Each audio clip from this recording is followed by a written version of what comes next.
December 25th, 1941. Afternoon. Hong Kong. It was Christmas Day, but in the hills above the harbor, there were no bells, only artillery, only smoke, only the sound of a colony dying. Back in Canada, families were gathering around tables, mothers were reading newspapers, children were opening small gifts. Radios carried news from a world that seemed to be burning in every direction. But thousands of miles away, Canadian soldiers were trapped on an island at the edge of the British Empire. They were not on the beaches of Normandy. They were not in the streets of Ortna. They were not marching through the Netherlands as liberators. They were in Hong Kong, and Hong Kong was falling. For 17 days, the Japanese army had pressed the garrison harder and harder, first from the mainland, then across the water, then into the ridges, roads, houses, and broken defensive lines of Hong Kong Island. The Japanese had come with momentum. They had attacked across the Pacific with terrifying speed. Pearl Harbor had been struck. British and American positions were collapsing. The old imperial map was being torn open from one end of Asia to the other. And now, in Hong Kong, the enemy could see the end. The island was surrounded. The defenders were exhausted. The lines were broken. There was no rescue fleet coming over the horizon. To the Japanese commanders, Hong Kong was almost finished. To the Japanese infantry moving through the island, the defenders should have been finished too. They had been bombed. They had been shelled. They had been cut off, pushed back, and worn down. They should have broken. But in pockets of the island, men were still fighting. Among them were Canadians, the Winnipeg Grenadiers, the Royal Rifles of Canada, soldiers who had sailed from Vancouver only weeks earlier, sent to reinforce a British colony most Canadians today barely remember as part of their country's war. They had not come to Hong Kong as conquerors. They had not come as legends. They had come as reinforcements. And now they were part of a defense collapsing around them. This was not a battle that would end with a Canadian flag raised over a liberated city. This was not a story of clean victory. This was a story of young men sent into a fight that became almost impossible before they fully understood it. A story of confusion, darkness, fear, sacrifice. A story where surrender did not mean safety, because for the Canadians who survived Christmas Day, the nightmare was not over. It was only changing form. Soon, the guns would quiet, the island would fall, the prisoners would be counted, and the men who had endured the battle would be forced into years of captivity, hunger, disease, forced labor, and silence. This is why Hong Kong became Canada's forgotten nightmare. Not because Canada won there, but because Canada suffered there.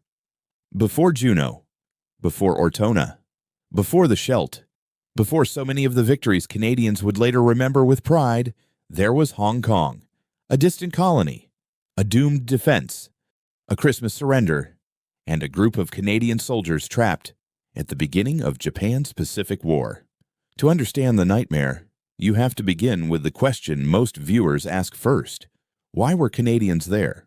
Why were men from Winnipeg and Quebec fighting on a British island colony beside the coast of China? Why was Canada, a country most people associate with Europe in the Second World War, suddenly facing the Imperial Japanese Army in December 1941?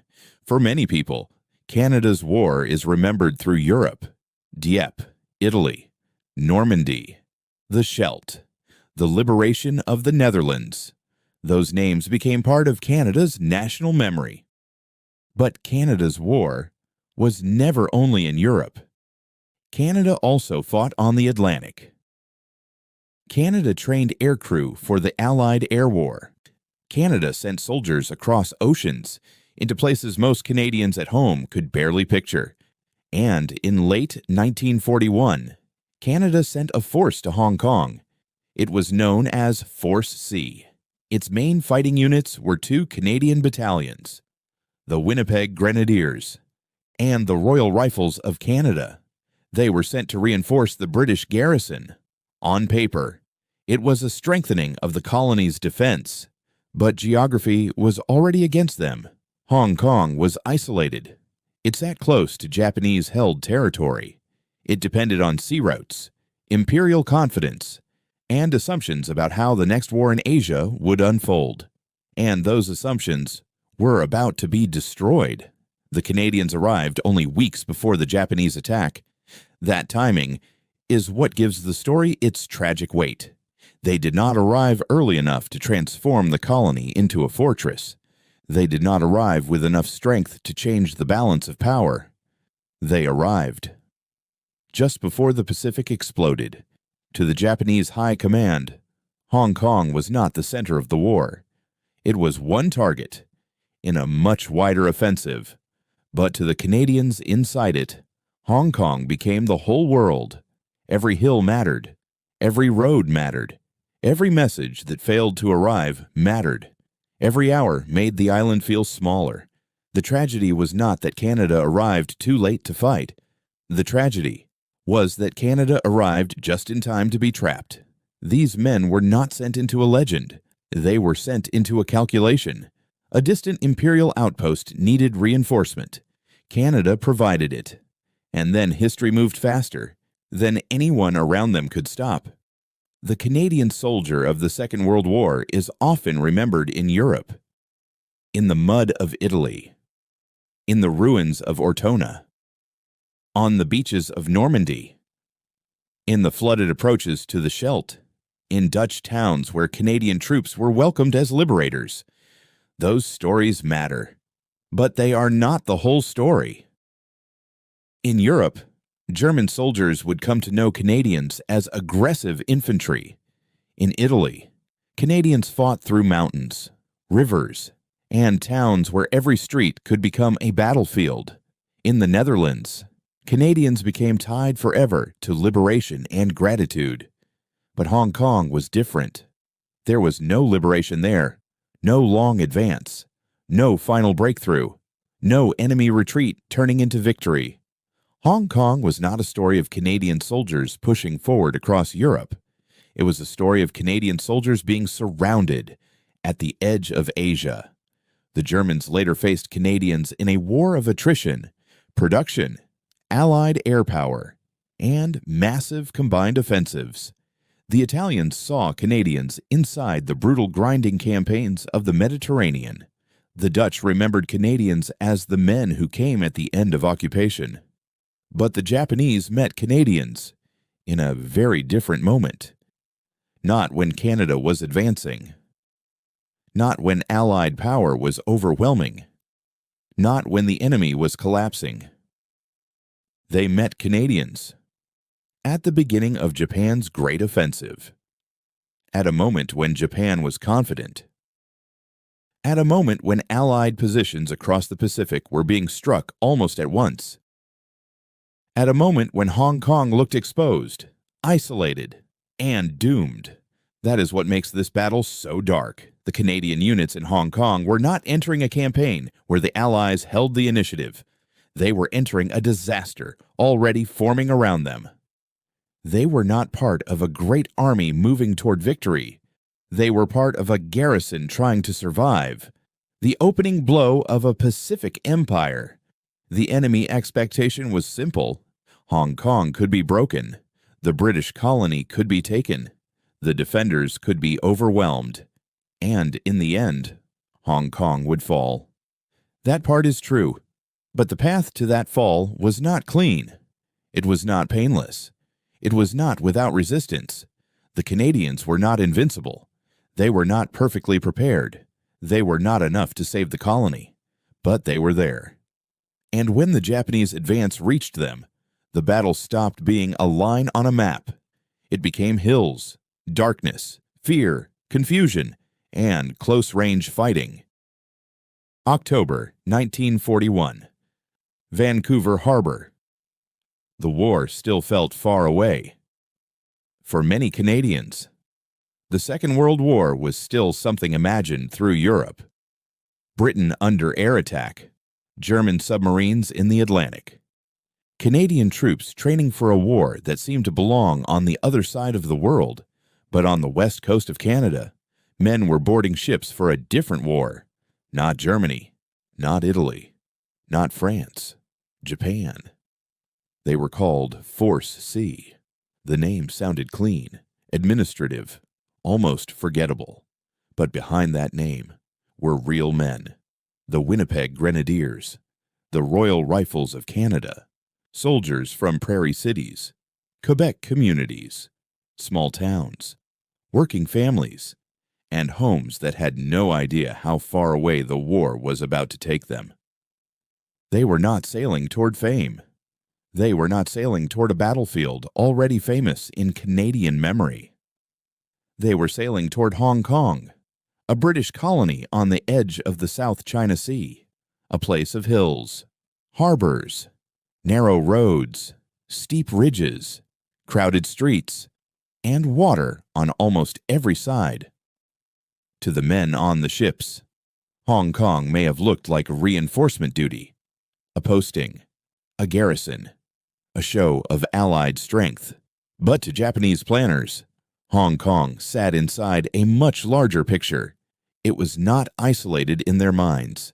It was one piece of a coming offensive that would strike across the Pacific and Asia with speed that shocked the world. Pearl Harbor, Malaya, the Philippines, Hong Kong. Different places, same storm. The Canadians could not know the full shape of that storm yet. They could not know that within weeks, the harbor they were sailing toward would be under attack. They could not know that the hills above Hong Kong would become defensive lines. They could not know that Christmas Day would become a date burned into Canadian military memory. And they could not know that for many of them, the real suffering would begin after the shooting stopped. This is where the tragedy begins. Not with a battle, with a decision. Hong Kong needed reinforcement. Canada sent men. And those men were placed inside a defense problem that geography had already made cruel. Hong Kong was close to Japanese-held territory. It was far from major Allied rescue. Its mainland defenses could be pressured. Its island could be surrounded. Its harbor could become a cage. From the enemy's point of view, the colony was vulnerable. A British flag still flew there. Commonwealth troops still stood there. But if Japan struck hard enough, fast enough, and everywhere at once, Hong Kong could be cut down before the wider Allies could respond.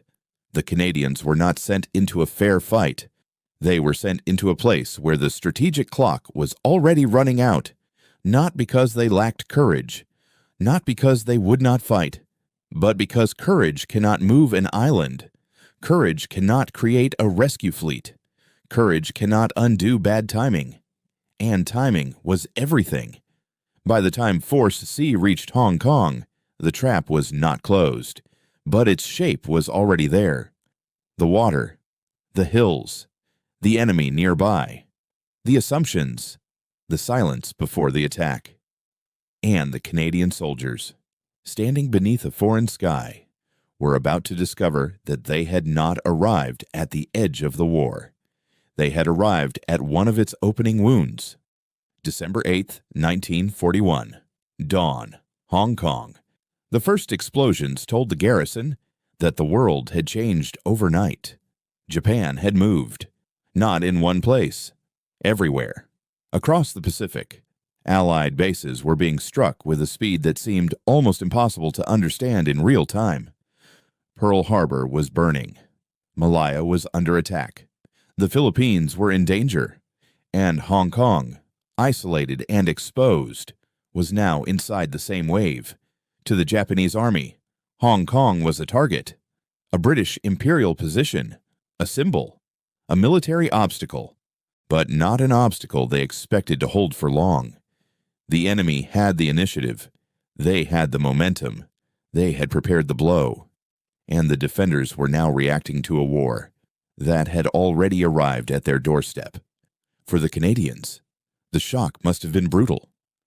Only weeks earlier, They had crossed the Pacific as reinforcements. Now they were in a live battlefield. The posting had become a siege. The distant war had become immediate. The harbor, the roads, the barracks, the ridges, the gun positions. Everything that had looked like a place on a map now became part of a shrinking world. The Japanese attack did not simply begin a battle. It closed the door. There was no easy withdrawal, no simple escape, no vast Allied army waiting behind them. Every explosion carried the same message. Hong Kong would have to stand with what it had, and what it had was not enough to guarantee survival. The enemy expectation was clear.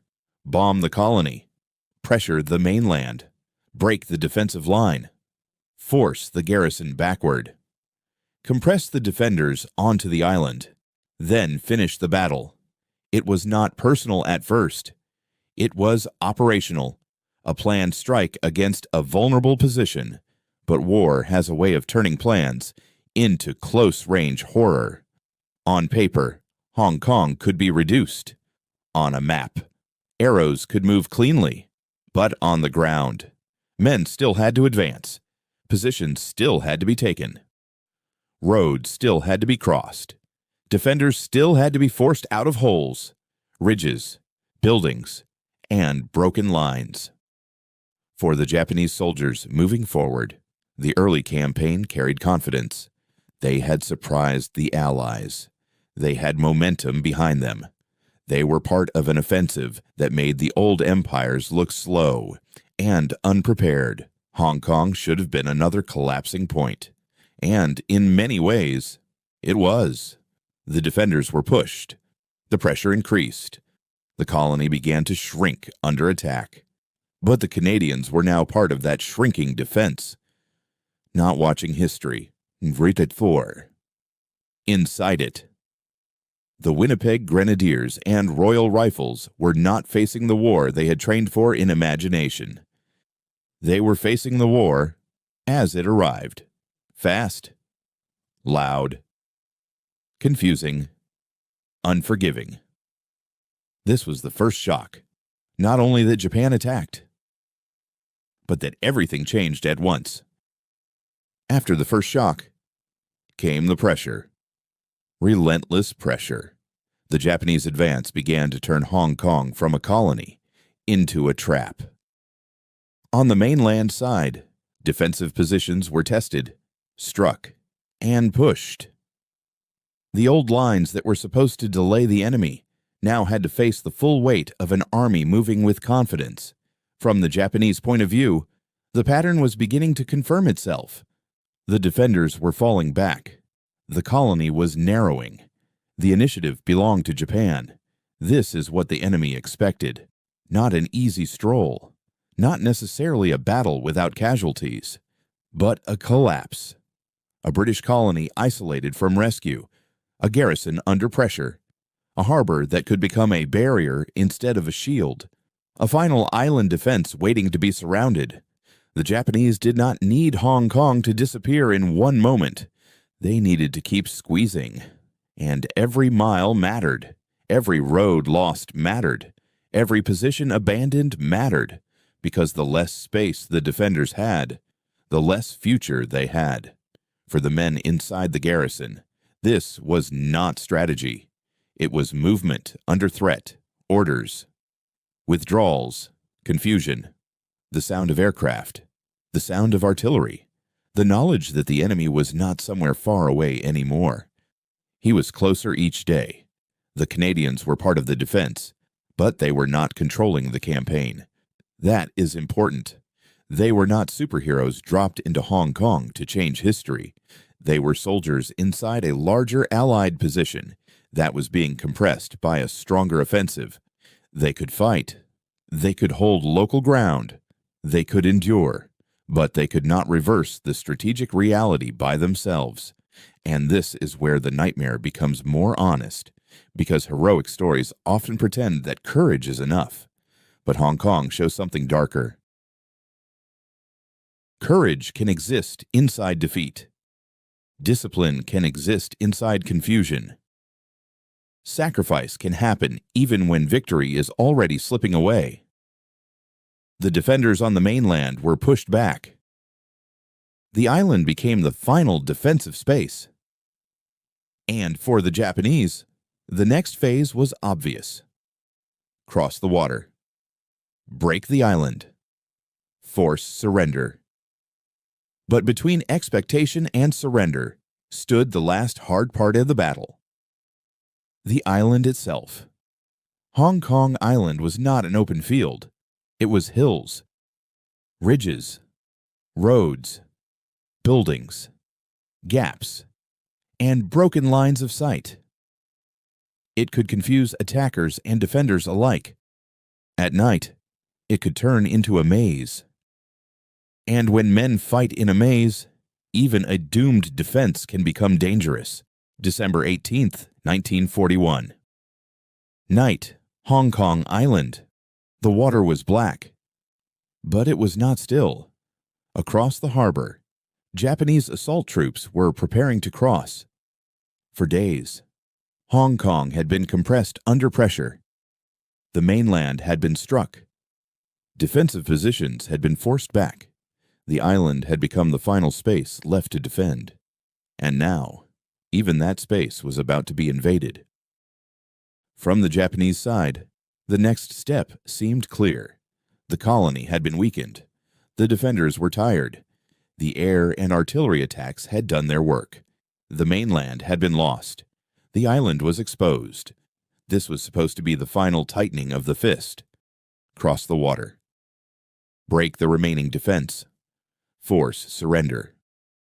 But from the Canadian side, the same moment felt different. It was not a step in an operation. It was the sound of the enemy coming closer, in the dark. The Winnipeg Grenadiers and the Royal Rifles of Canada were now part of a defense where geography, timing, and exhaustion had all turned against them.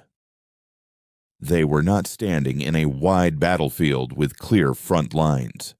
They were on an island of roads, ridges, gaps, steep slopes, buildings, and shadows. At night, distances disappeared. A road could look empty, until it was not. A hill could seem quiet, until rifles opened from its side. A message could be sent, and never arrive. A unit could believe another unit was still beside it, only to discover the line had already broken. This was the moral breaking point, not the moment when every soldier gave up. The opposite. It was the moment when men began to understand that courage might not change the ending, that discipline might not bring rescue, that holding one more road, one more ridge, one more position might matter to the men beside them, even if it could not save the colony. That is one of the cruelest truths of war. Sometimes men are not fighting because victory is close. They are fighting because collapse is close, and someone still has to stand there when it comes. For the Japanese infantry preparing to land, the enemy ahead was weakened, but weakened did not mean gone. The defenders should have been broken. They were not. The island should have been ready to collapse. It was not empty. And the Canadians, far from home, were now inside the most dangerous stage of the battle, no longer waiting for bombardment, no longer wondering whether Japan would come. The enemy was no longer approaching. He was crossing. In the dark, the battle changed. It stopped being a siege seen from maps and headquarters. It became movement through shadows. Men listening for footsteps. Rifles raised toward sounds they could barely identify. Japanese assault troops pushing inland. Defenders trying to understand where the line still existed. The harbor had once separated the enemy from the island.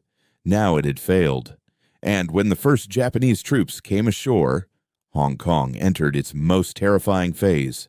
Not defeat from a distance, defeat at close range. Once the Japanese landed on Hong Kong Island, the battle stopped moving cleanly. On a headquarters map, An arrow can cross water in silence. It can move up a road. It can bend around a hill. It can reach an objective. But soldiers do not move like arrows. They move through fear. They move through smoke. They move through terrain that hides the next danger until it is almost touching them. For the Japanese infantry, the landing was only the beginning. The island still had to be taken. And Hong Kong Island was not simple ground. It was steep in places, broken in places, urban in places, a battlefield of ridges, roads, houses, gaps, slopes, and sudden corners. At night, it became worse. Darkness turned the island into a maze. A unit could move forward and lose contact. A commander could receive information that was already old. A road junction could become a killing point. A ridge could hide defenders until the last moment. The Canadians were not everywhere. They did not hold the entire island alone. They fought as part of a larger Commonwealth garrison, alongside British, Indian, local, and other defending forces. That matters. Because this story is not about pretending Canada alone stood against Japan. It is about understanding what happened to the Canadians who were there when the island began to break. The Winnipeg Grenadiers, the Royal Rifles of Canada, Force C, names that should feel heavier now than they did at the beginning. The enemy expectation had been pressure, collapse, surrender. But on the island, pressure became contact, and contact became confusion. Japanese troops had to move through positions that could still fire. They had to clear ground where defenders were tired, but not absent. They had to push through an island where the battle was no longer one line. It was many small fights happening at once. A burst of fire near a road, a cut-off group trying to hold, a message runner who never came back, an officer trying to understand whether the enemy was ahead, behind, or already between the positions. This is where the nightmare became personal. Not because the Canadians were invincible, they were not. Not because they could stop the Japanese offensive. They could not. But because the Japanese still had to go through them, and through everyone else still holding the island. The defenders had been bombed. They had been shelled. They had been forced backward.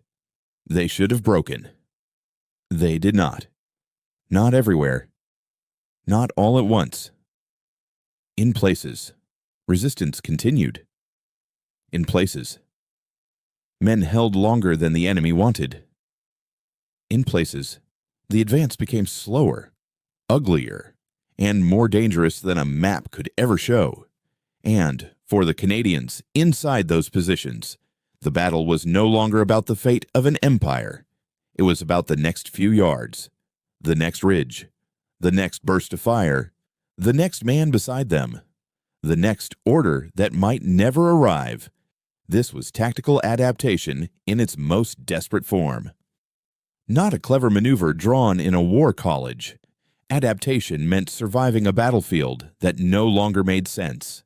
It meant fighting without perfect information, holding when communications failed. Moving when staying meant being surrounded. Firing into darkness. Listening for Japanese movement in the gaps between explosions. The enemy had entered the island expecting the final phase of conquest, but the final phase was not clean. It was close. It was confused. And it was paid for in blood, fear, and exhaustion. The island was falling, but it was not falling silently. By now, the battle was almost lost. But men were still dying inside it. That is what makes Hong Kong so difficult to remember honestly. It was not a victory. It was not a turning point. It did not stop Japan's advance. It did not save the colony. But it still consumed men position by position, road by road, ridge by ridge. From the Japanese point of view, the island had to be broken into pieces. Not symbolically, literally. A road junction, a hill, a gap, a building, a defensive pocket. Each one had to be reached. Each one had to be cleared. Each one carried the possibility of fire from defenders who were exhausted, confused, and still dangerous. The Japanese had momentum, but momentum does not remove fear from the soldier on the ground. It does not tell him who is behind. It does not tell him whether the shadows ahead are empty. It does not tell him whether the men he expects to collapse are still waiting with rifles. Hong Kong Island punished everyone on it. The terrain did not give clean answers. Hills broke visibility. Roads channeled movement. Buildings created sudden close quarters. Ridges separated units. The harbor cut off escape. And the night made every mistake more dangerous. For the defenders, this meant isolation. A unit might not know if the position beside it had fallen. A soldier might not know if the sound ahead was friendly movement or Japanese troops. An officer might try to organize a line that no longer existed in the way the map suggested. The Canadians inside this struggle were facing not only the enemy, but the collapse of order. The Winnipeg Grenadiers and Royal Rifles had been sent as reinforcements. But reinforcement is a word that belongs to planning. On the island, the word lost its neatness. Now they were men under fire, men trying to hold positions, men trying to survive bombardment and assault, men trying to understand where the battle had moved while they were still inside it. They were not legends. They were frightened, tired soldiers. Some brave, some confused, some wounded, some cut off, some still doing their duty because there was nothing else left to do. This is where the story must stay responsible. The Canadians did not win Hong Kong. They did not stop the Japanese army. They did not turn the battle into a victory. But defeat does not erase resistance. And surrender does not erase what men endured before it. The Japanese expected collapse. They got collapse. But they also got a fight through broken ground against defenders who did not simply vanish. They had to advance through fear of their own. Fear of ambush. Fear of unseen fire. Fear of moving too fast into ground that had not been cleared. Fear that every pocket of resistance could cost more men before the island finally submitted. For the Canadians, the emotional world had narrowed. Canada was far away. Home was far away. The war in Europe was far away. Even the larger campaign was far away. There was only the island, the next position, the next order, the next wounded man, the next rumor that the enemy had broken through somewhere else, the next realization that the front was not a line anymore. It was all around them. This is the worst condition proof of the story. Not a heroic charge, not a clean last stand, but a collapsing battlefield where men still had to make choices. Stay or withdraw. Fire or wait. Move through darkness, or be surrounded. Trust the last order, or trust what they could see with their own eyes. In this kind of battle, courage did not look cinematic. It looked like exhaustion. It looked like holding a rifle with shaking hands. It looked like carrying a wounded man when the road ahead was no longer safe.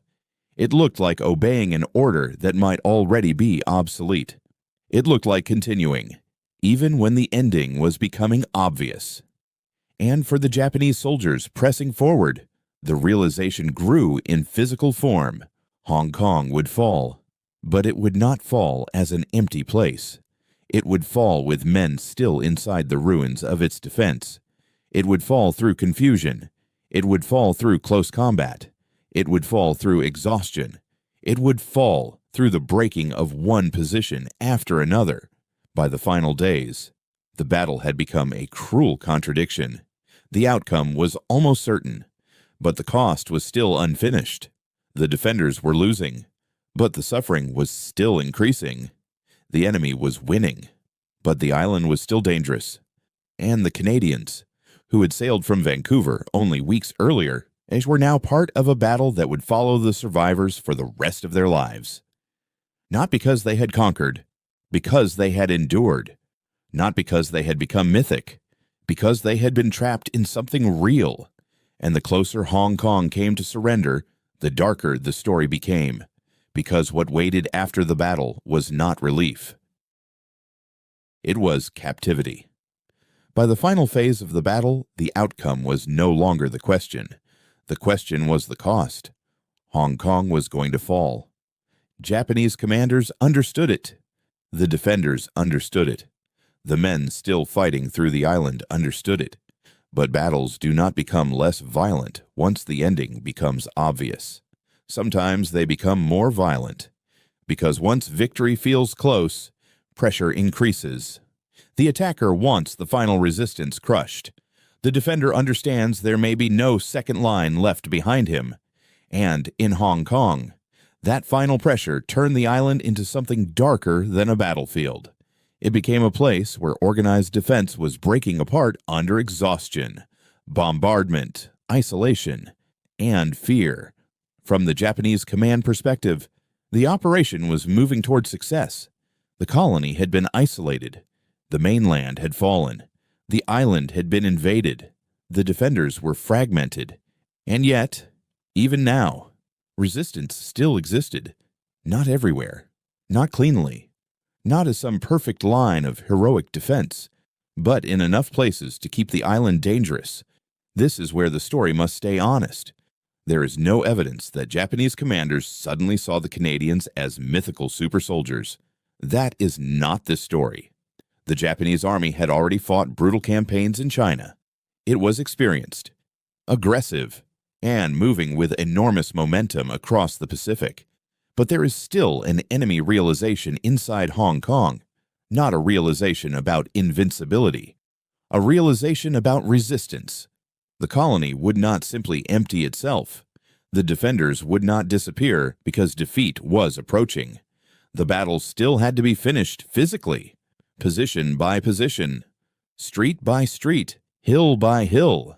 The Japanese soldiers advancing through the island were not moving through silence. They were moving through uncertainty. A ridge that looked abandoned could still contain defenders. A road could still draw fire. A defensive pocket that should have collapsed could still resist longer than expected. And the closer the attackers came to total victory, the closer they came to men who had nothing left except the position they were standing in. The Canadians were part of that resistance. The Winnipeg Grenadiers.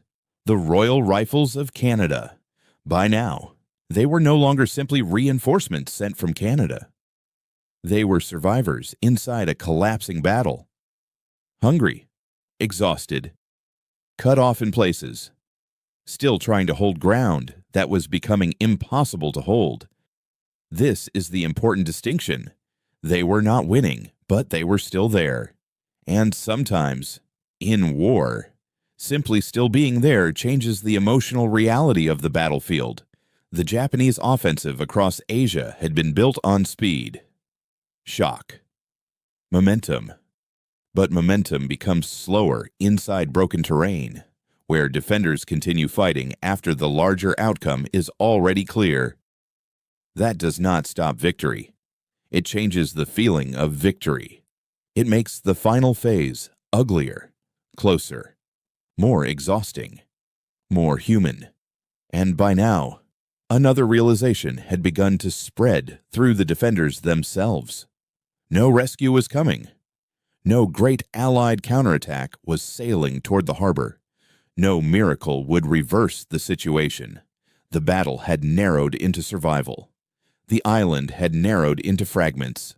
And every surviving soldier could feel the same thing happening around him. The defense was dying. But even in that moment, resistance still mattered, not because it could save Hong Kong, but because every remaining defensive stand forced the enemy to finish the battle the hard way. The Japanese had expected collapse. They got collapse, but they also got a final fight through fear, exhaustion, smoke, confusion, and stubborn resistance from trapped defenders who refused to vanish quietly, and soon. After days of bombardment, retreat, isolation, and close combat, the final decision would arrive. Christmas Day, surrender. And the beginning of another nightmare waiting behind the battlefield itself. December 25th, 1941, Hong Kong, Christmas Day. The battle stopped, but the nightmare did not. After 17 days of fighting, the colony surrendered. The bombardment, the withdrawals, the collapsing lines, the island fighting, the exhaustion, all of it had led here. The defenders could not continue. Hong Kong had fallen. Back in Canada, families would later learn fragments of what had happened. But distance hides suffering, and the Pacific was very far away. For the surviving Canadians, the war was not ending. It was changing shape. The rifles would disappear first, then the defensive positions, then the illusion that surrender meant safety. This is one of the darkest parts of the Hong Kong story, because many of the Canadians who survived the battle entered years of captivity under brutal conditions: starvation, disease, forced labor, abuse, isolation, death. The men who had crossed the Pacific as reinforcements now became prisoners of war, and prison camps do something terrible to time. Battles feel sudden. Captivity feels endless. Days blur together. Bodies weaken. Memory changes. The world outside continues moving, while the prisoner remains trapped inside routine, hunger, fear, and uncertainty. For many Canadians, the suffering after surrender became worse than the battle itself. Some men died in captivity. Some returned home permanently damaged in body or mind. Some carried the memory silently for decades. And this is where the phrase "forgotten nightmare" becomes painfully accurate. Because victory stories are easier to remember. Nations celebrate liberation. They celebrate triumph. They celebrate flags raised over cities. But Hong Kong gave Canada something else. Loss. Captivity. Silence. The Japanese victory in Hong Kong was military, but for the prisoners inside the camps, the war became deeply personal. Not maps, not strategy, not empire. Food, disease, survival. The next day, the next month, the next winter, and somewhere far away. Canada itself continued changing. New campaigns would come. Italy, Normandy, the Scheldt, the Rhineland. Canadian victories would eventually help define the country's memory of the war. But before many of those victories happened, Canadian soldiers had already suffered and died in Hong Kong. That part of the story became quieter with time. Too painful, too distant, too overshadowed by the larger war. But for the men who survived captivity, Hong Kong never became small. It stayed close. The island, the bombardment, the night crossings, the collapsing defense, the Christmas surrender, the prison camps, the silence afterward. Some battles end when the shooting stops. Hong Kong did not.